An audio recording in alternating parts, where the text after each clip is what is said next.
हरे की पहिरो तारी जींस पैंट फेंक दिहली सारी हो।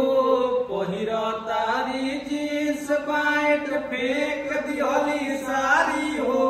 भौजी के धैले बाटे इंस्टा के बीमारी हो। भौजी के लागल बाटे इंस्टा के बीमारी हो। भौजी के लागल बाटे भैया कुछ बोले तो देत बारी गारी हो। भैया कुछ बोले तो देत बारी गारी हो। भौजी के लागल बाटे इंस्टा के बीमारी हो।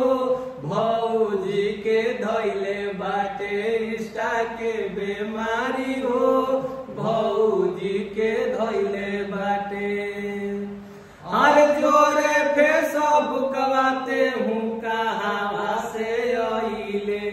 भौजी से हमारा ते मुजुरा करइले। जोरे फेसबुक बाते हूँ कहाँ से आइले। भौजी से हमारा ते मुजुरा करइले। घरवा के इज्जत हमर दिहली उतारी हो।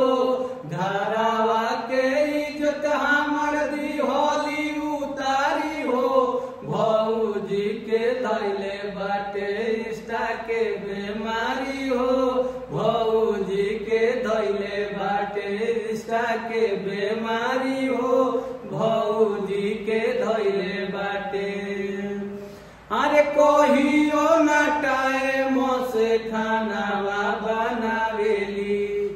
दाल पन छुछुर रोज रोटिया जरावेली। कहियो न टाइम से खानावा बनावेली।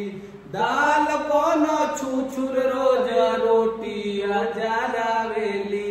भात रोज गील करसती तरकारी हो। भात रोज गीले करसती तरकारी हो।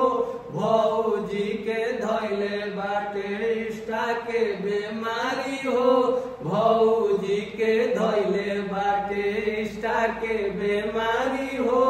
भौजी के धैले बाटे पहिरो तारी जींस पैंट फेंक दिहली सारी हो। पहिरो तारी जींस पैंट फेंक दिहली सारी हो।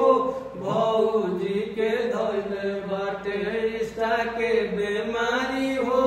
भौजी के धैले बाटे इंस्टा के बीमारी हो। भौजी के धैले बाटे इंस्टा के बीमारी हो।